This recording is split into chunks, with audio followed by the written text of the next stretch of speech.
लोकसभा से चुनाव कानून संशोधन बिल पारित हो गया है और आज इस बिल को राज्यसभा में पेश किया जाना है।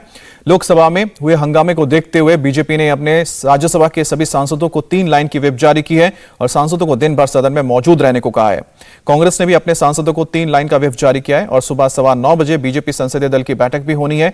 यह बैठक अंबेडकर इंटरनेशनल सेंटर में होगी और आपको बता दें कि चुनाव कानून संशोधन बिल में आधार नंबर को वोटर कार्ड से जोड़ने का प्रावधान है, जिसका विपक्षी पार्टियों से लेकर लोकसभा में कई लोगों ने विरोध किया है और स्टैंडिंग कमेटी के पास भेजने की मांग की है। चुनाव कानून संशोधन बिल अगर आज राज्यसभा से भी पास हो गया तो इसके बाद आधार को वोटर कार्ड के साथ जोड़ा जा सकेगा।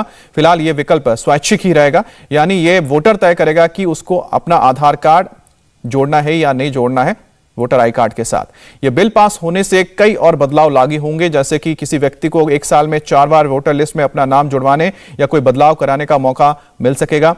अभी साल में सिर्फ 1 बार ही इसका मौका मिलता है और सरकार ने चुनाव आयोग की सिफारिश के आधार पर यह फैसला लिया है। आधार को वोटर आईडी से जोड़ने से फर्जी वोटर आई कार्ड जो धांधली होती है उसे भी रोका जाएगा। लोकसभा में कल चुनाव कानून संशोधन बिल पास किए जाने के साथ ही इसका विरोध हुआ है और जब से लोकसभा में बिल चर्चा के लिए पहुंचा तो एआईएमआईएम के सांसद असदुद्दीन ने इसका विरोध किया। ओवैसी ने पहले इस बिल के विरोध का नोटिस लोकसभा में दिया था। बिल पास किए जाने के वक्त ओवैसी ने कहा कि वो इस पर डिवीजन ऑफ वोट चाहते हैं।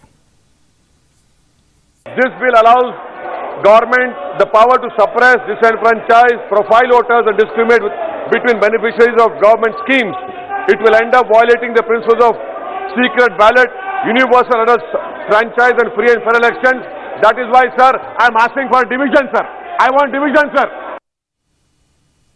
एआईएमआईएम प्रमुख असदुद्दीन ओवैसी ने कहा कि इस बिल के जरिए चुनाव आयोग जैसी स्वतंत्र और संवैधानिक संस्था को कमजोर करने की कोशिश हो रही है।